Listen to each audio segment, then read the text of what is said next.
Rector, who teaches poetry at Bennington College.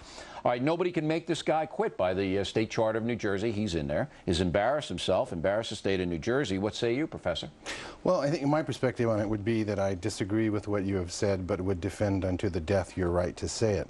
I mean, what Baraka wrote was obviously near slander. It was idiotic. He probably picked it up off the internet. A friend of mine said that he heard about it in Ukraine last week. So he took it off the internet, apparently, and without context just repeated what was in fact a rumor. And the credibility of the poem, the credibility of the poet is almost completely eroded. He's finished. He's a joke now. But here's my problem, that the state of New Jersey should have a mechanism whereby they fire this guy because, you know, I mean, he could molest little children. What, are they going to keep him in the post? You know what I mean? You know, the Jewish people who live in New Jersey are absolutely appalled. Absolutely, you know, and now this guy's got to stay there for a year getting paid by the taxpayer. So some of their money goes into his pocket. And the worst thing about it, Professor, is that 500 Jewish people were killed in the World Trade Center. Absolutely. So, I mean, you know, the answer to free speech is more free speech, in a way. Use this as an occasion for debate about anti-Semitism, about what the role of a poet laureate is. Or, you know, a poet laureate is a relatively new thing in the United States as a whole, the national poet laureate. There are just beginning to become a lot of good state poet laureates. And it's a good time to ask now, you know, do you have to toe the state line? No, I don't think anybody would say that. But can you slander individuals? Can you incite riots as a poet laureate? Can you inflict hurtful on innocent taxpayers? No. This reflects badly on Governor McGreevey, who, by the way, wouldn't come on the program, wouldn't offer any comment. Is a total... All right, he's... Let's see, what word do I want to describe Governor McGreevey? Let's just say he is not a profile in courage, okay?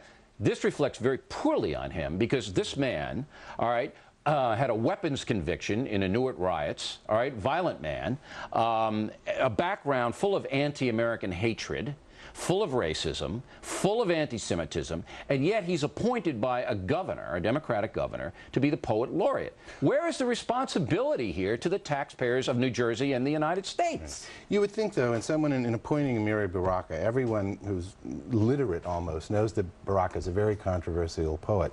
So, I mean, I was a student of his 25 years ago. There's a lot that I didn't agree with him about then. There's a lot that I don't agree with him about now. He's an extremely dogmatic fellow. But he has been important in the whole discussion of American literature. There is a serious and even credible side to Amiri Baraka that we're not seeing any hint of here. But that's okay. I don't mind him at a university or publishing privately. He can say whatever he wants to say. I'm a big free speech guy. Right. But he's being paid for by the taxpayers. And in our pre-interview with you, you said that Ginsburg should have been a poet laureate. Right? You believe that? I really do.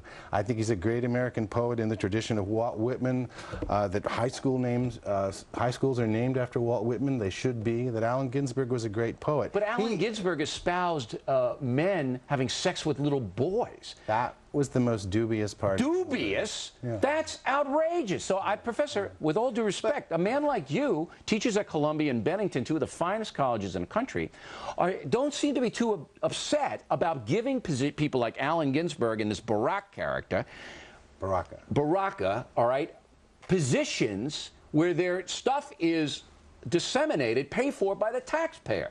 Well, I mean, I would have hung this guy Ginsburg if I get my hands on him for all the damage he did to children, yet you would put him as a poet laureate in the public sector. That's insane. I don't think so.